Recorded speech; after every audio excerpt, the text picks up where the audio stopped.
هنخزن ايه ولا ايه؟ البامية ب60 جنيه. مش هنخزن، لا هنخزن، بس هنخزن حاجة على قدنا. بصوا، جبنا البامية وحطيتها بقى في شوية مية ونقعتها بتاع 10 دقايق وسبتها، والبامية بتتغسل مرة واتنين وتلاتة. وزي ما انتوا شايفين كده يا حبايبي، بنغسلها ونشيلها، ننشلها من المية، مش بنصفي من عليها المية، لا بننشلها من المية. المية انتي بتشيلي من المية، بتاخد كل الشوائب، اي حاجة فيها تاخدها وبتنزل. وتشطفي تحت الحنفية مرة واتنين وتلاتة.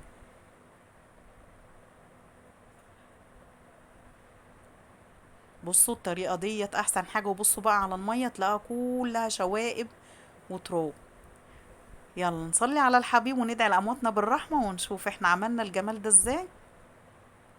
سبتها اتشمعت في المصفى وقمعتها. كلنا شاطرين وأمارات وستات بيوت وبنعرف ازاي بتتقمع.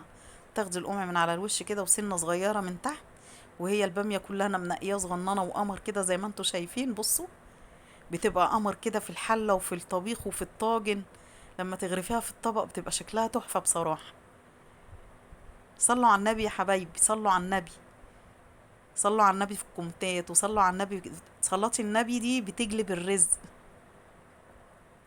الله على الجمال، بصوا شكلها عاملة ازاي. لو وصلت معايا في الفيديو للوقت دوت، بالله عليكي لايك يا قمر، وتسلم ايديكي على اللايك. وروحي حطي لايك وتعالي. يلا نصلي على الحبيب ونبدأ. احنا عملناها ازاي؟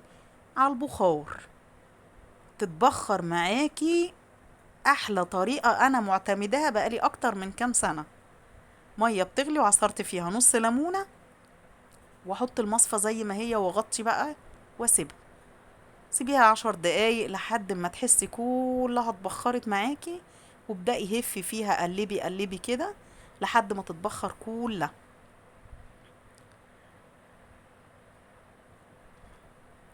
صلوا على النبي يا ولاد، صلوا على النبي، زدوا النبي صلاة. اللهم صل وسلم وبارك على سيدنا محمد وعلى آله وصحبه أجمعين. حطوا لايك للفيديو، لايك بالله عليكم. بصوا اتغلفت كلها بالبخار وبقت قمر ازاي.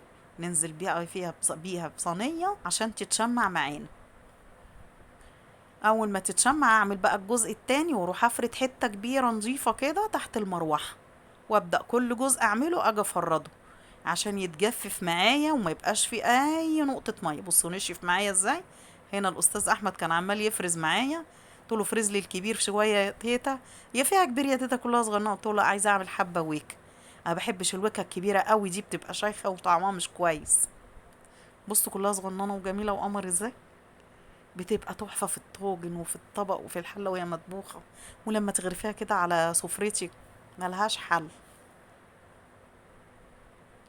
بعد ما اتجففت بقى المروحة نشفتها، وبدأت نشفتها كده بالملاية اللي انا فرشاها عليها، واعبيها في اكياس.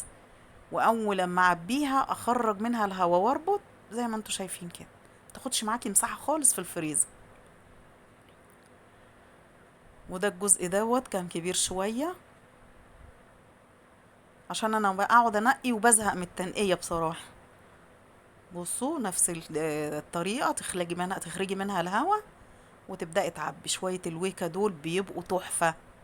عملوا لي 3 أكياس، دول كانوا 2 كيلو ونص، عملتهم على 3 أكياس.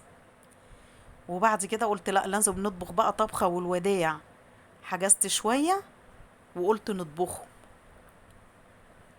بصلاية بقى حلوة كده، قمر البصل الأبيض القمر المسكر بتاعنا، ونقشرها ونخرطها زي ما انتوا شايفين على المادة الدهنية وننزل بيها. بامية يعني ليا، عارفين اللية بتخلي البامية دي في حتة تانية خالص خالص،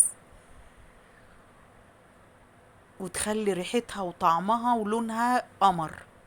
اول ما تصفر معانا بالشكل دوت، معانا اللحمة نزلت بيها. اللحمة انا مسوياها نص سوا، وانزل بقى الله على الروايح. لو انتي معايا تشمي الريحة، والصلصة اللي احنا مسبكينها، ونقلب كل حاجة تنزل، تاخد لها دقيقة او دقيقتين لفة كده في النار، وهي كده كده اوريدي الصلصة متسبكة. يلا ننزل بقى بالبامية بتاعتنا عشان تستوي البامية تستوي مع تكملة تسوية اللحم. نقلبها برضو دقيقتين مش اكتر، وننزل بقى عليها بالشوربة بتاعتنا. ظبطي بقى ملحك، واول ما تغلي بنسبة 50% هنحطها في الطاجن. بص حطيناها في الطاجن بيديها طعم ونكهة جميلة، وعملنا لها بقى دقة بالثومة والكزبرة، دي قبل ما نحطها في الفرن، وبعد ما حطيناها بقى في الفرن.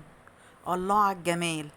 لو عجبك الفيديو ما تنسينيش بدعوة حلوة ولايك وشير، سبسكرايب لتيتا زوزو. السلام عليكم.